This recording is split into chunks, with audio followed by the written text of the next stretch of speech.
immediately after the election.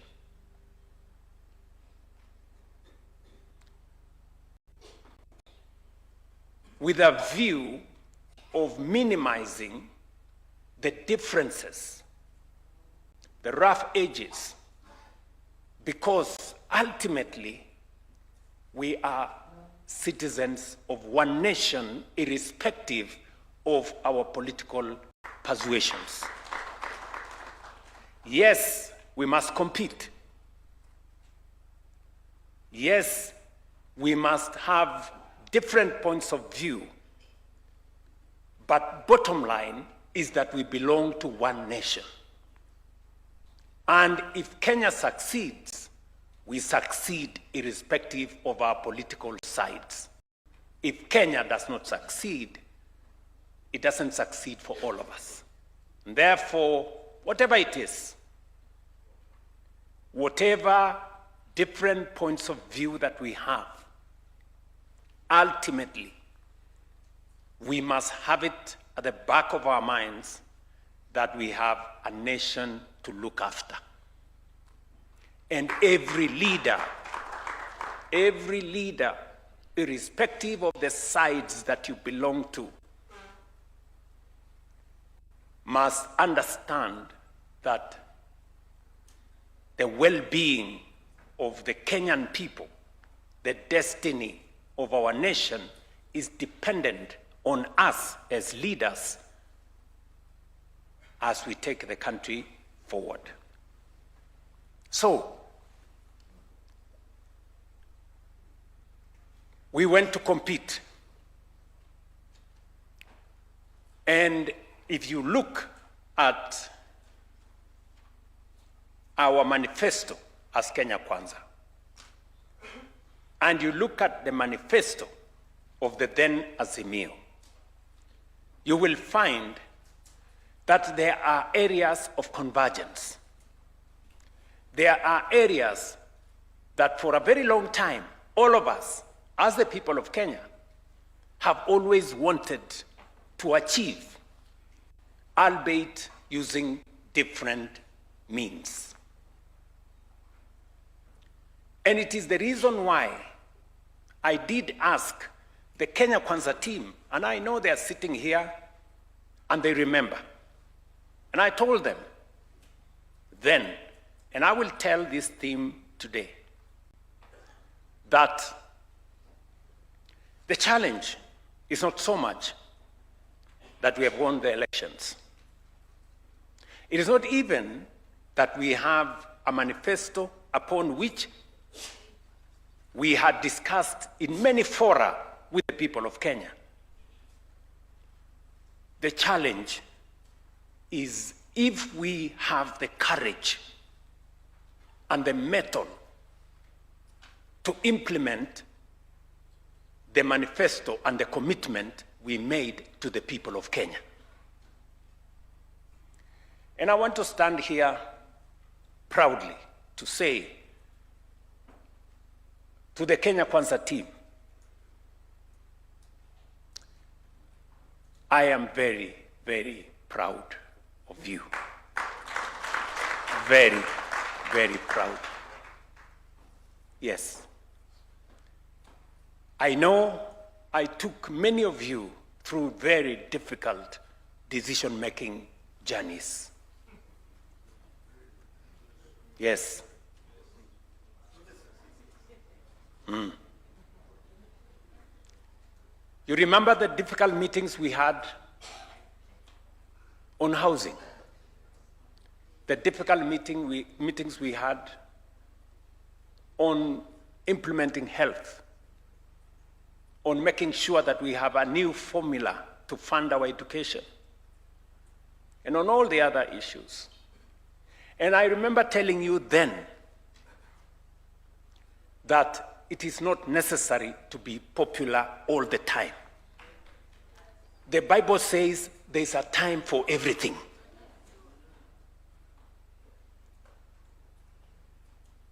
Today,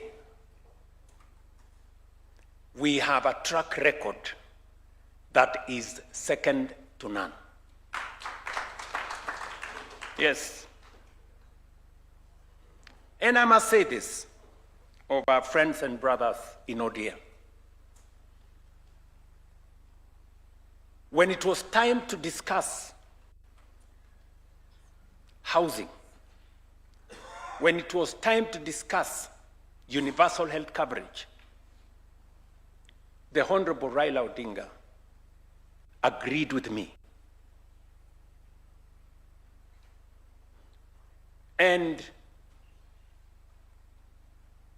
our brothers and sisters in ODM did not find it any difficult when we decided that we were forming a broad-based government, because in the agenda we were implementing, they could see their own plan in ODM, the plan they had gone to the election with, being implemented in part by our administration. And I want to say to my friends, my brothers and sisters in ODM,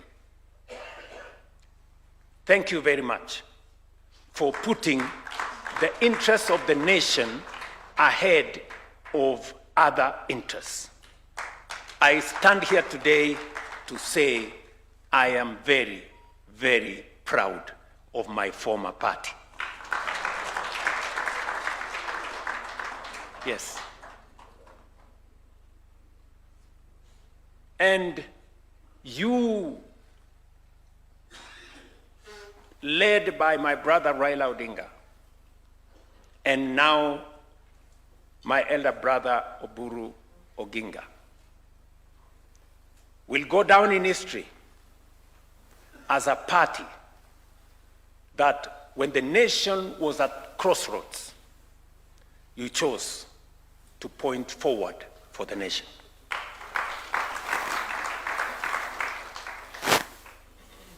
And that is why this meeting is very consequential.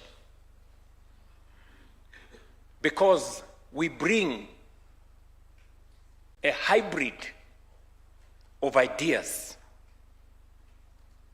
We converge the plan that was in Azimio, broadly, largely carried by ODM, and converge it with the plan of Kenya Kwanza. And that is why in the last 2 years,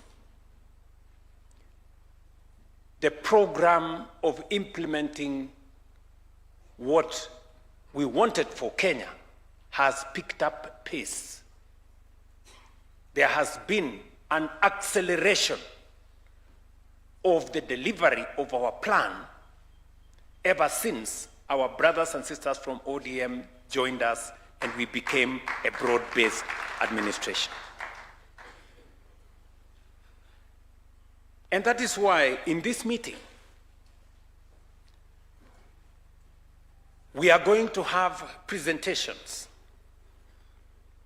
on where we were 4 years ago, the track record of what we have achieved in relation to the commitments we made to the people of Kenya. And we are also going to agree together on not just what we have achieved, but what is achievable and what we can do together in the next 1 year, and by God's grace, in the next 5 years and into the future. So this meeting, and I am I'm a very proud person, yes, because it is very rare to be a leader of a team as big, as committed as the one we have in this room today.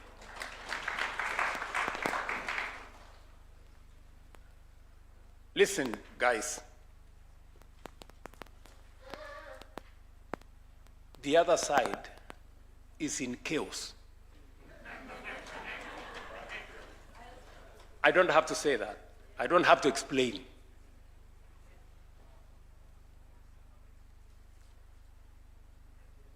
Yeah?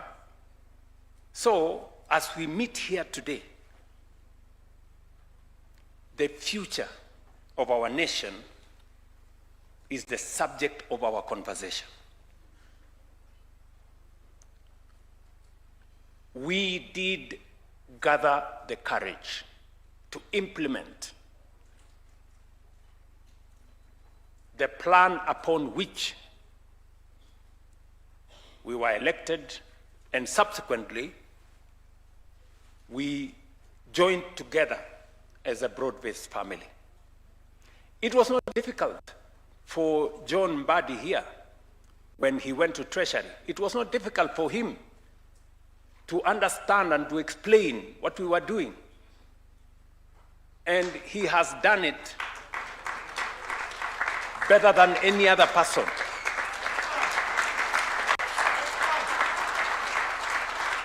I mean, let us give credit where it's due. Honestly. You know, we have had 2 CSs in this administration at the National Treasury, right? You all agree, either by virtue of him being a former member of parliament, either because he understands the nuances of politics and public engagement. C.S. Mbadi has distinguished himself in a very significant way and explained to the people of Kenya what we are doing. And so has every CS.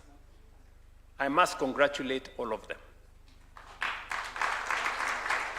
Under very difficult circumstances, you know, especially those of us who are not members of parliament, I know it may not be easy, who are not former members of parliament, to navigate the public space.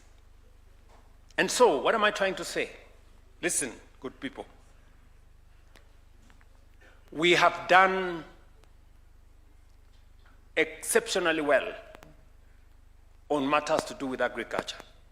And we will get an explanation of what we have achieved.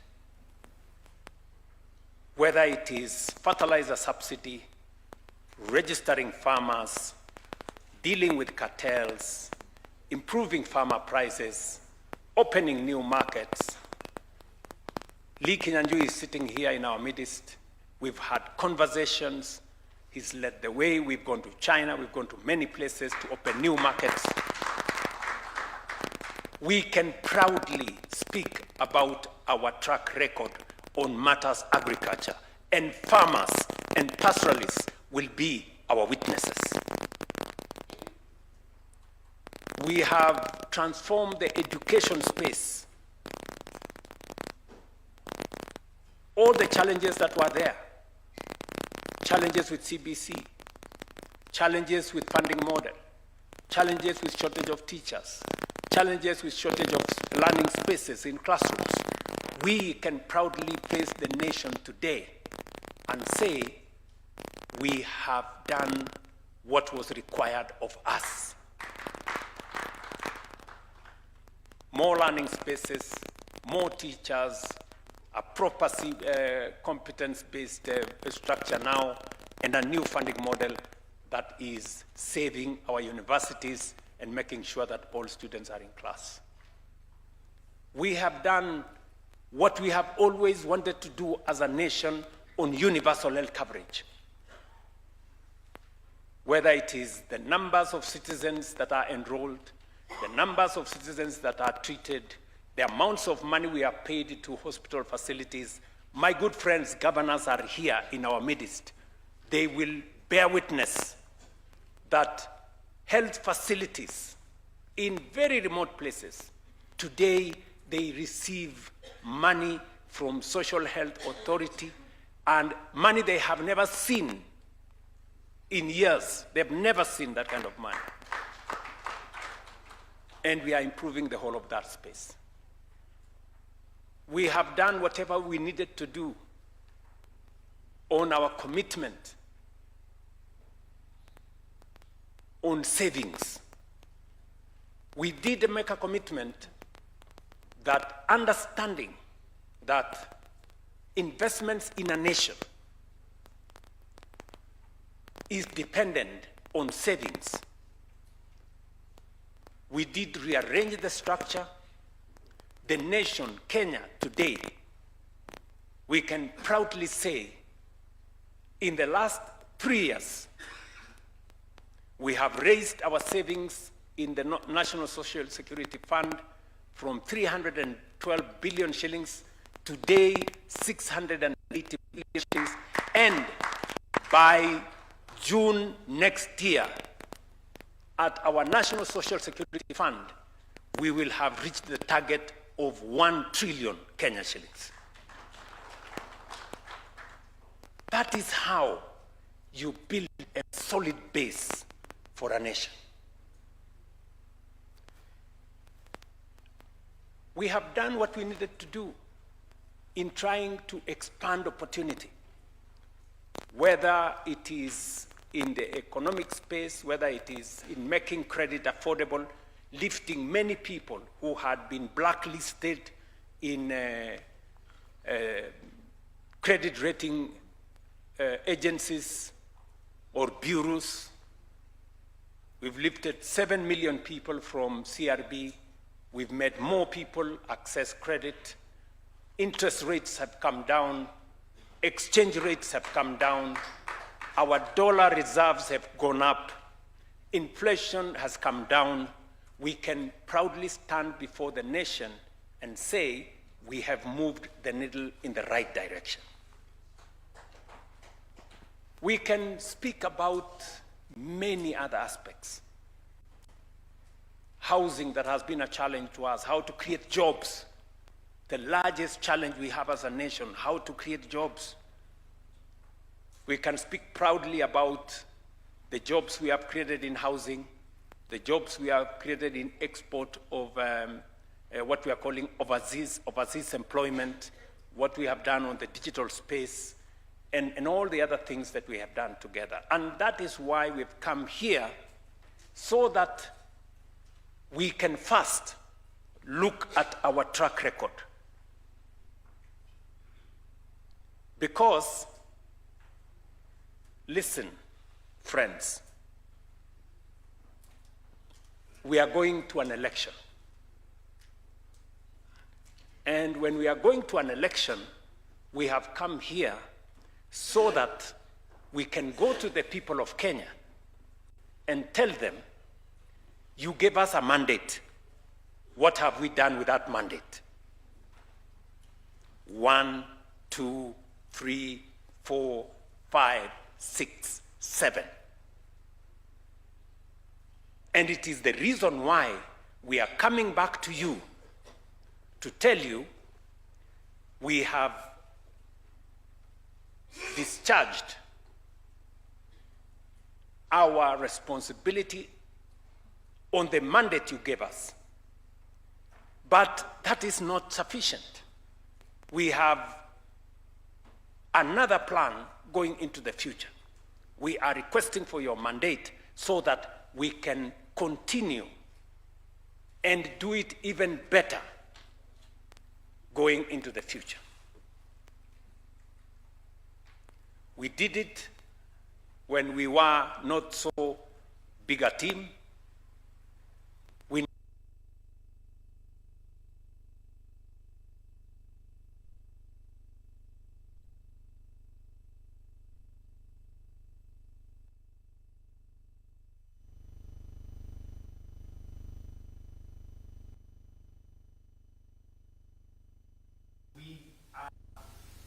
Bidding that our country, in our lifetime, can become a first world country.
future development charter of our nation, how we are going to make every Kenyan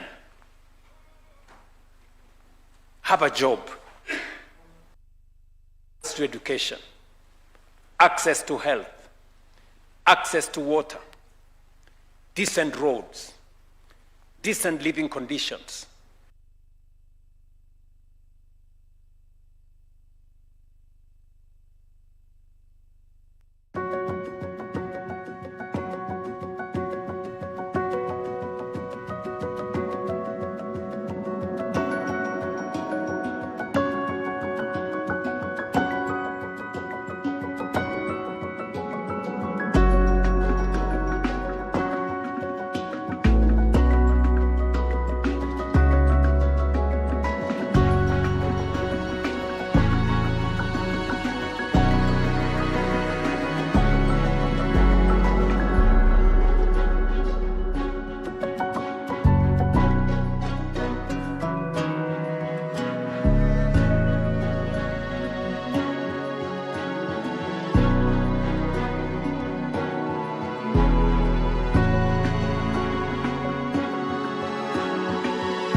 Fora where the people of Kenya can speak about their development issues and how we are going to have a charter that mandates every government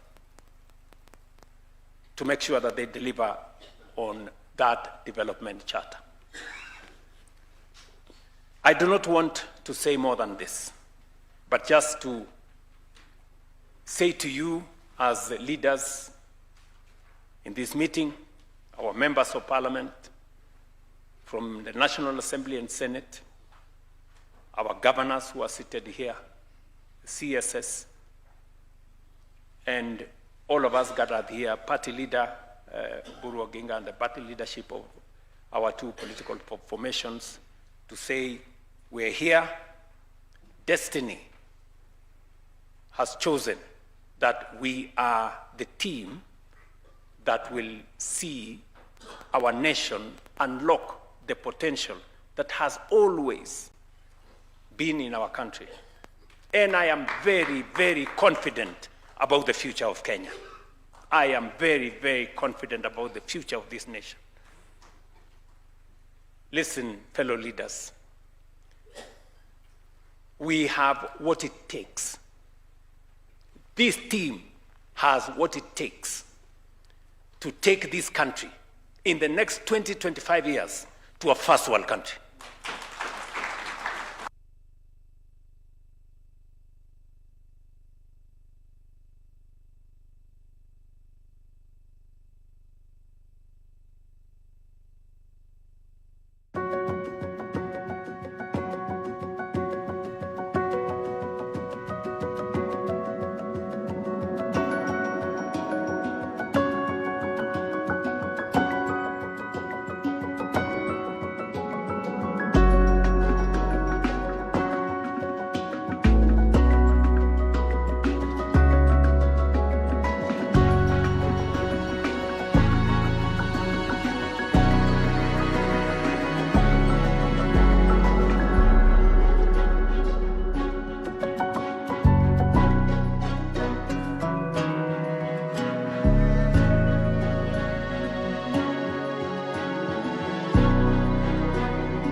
this last word I must tell you.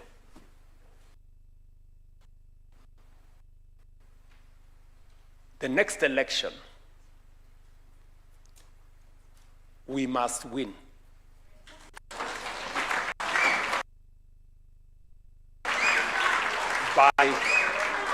By God's grace, we must win the next election. Inshallah, we must win the next election.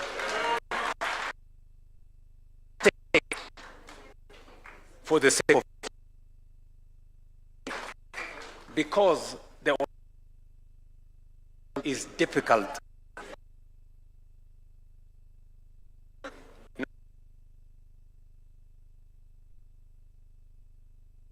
You know, you have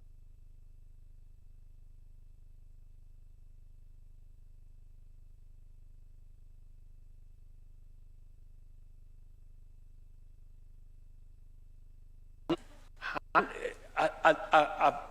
group of people who are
na tutaelewana vile tutatembea pamoja. Kwa hivyo watu watoe wasiwasi bana. Sisi ndio mafundi wa hii maneno. Na tuko na mafundi wa kutosha. Tutaunda hii kitu na itakuwa serikali. Na tutasonga mbele kwa pamoja. Nyinyi mnanielewa? Kuna maneno tutasema hapo baadaye. Wakati hawa watu wa cameras watakuwa wameondoka. Alafu tutazungumza na tutasonga mbele. Kwa hivyo mimi nasema karibuni sana wabunge, karibuni sana senators, karibuni sana governors wetu, CSS wako hapa na sisi wote ni team moja. Asanteni sana na waenzi na wapenda. Asanteni sana, Mungu awabariki. Thank you very much. God bless you. A round of applause for His Excellency the President and also the Orange Democratic Party leader. Asante sana. I'll request that we have members, we may take our seats kindly, let's take our seats. Let's have the members of the Fourth Estate, the press kindly to exit. And also a quick announcement. We may not take a break between now and lunchtime, so if you need to take a cup of tea, it is ready. You will walk out at your own convenience, grab your tea.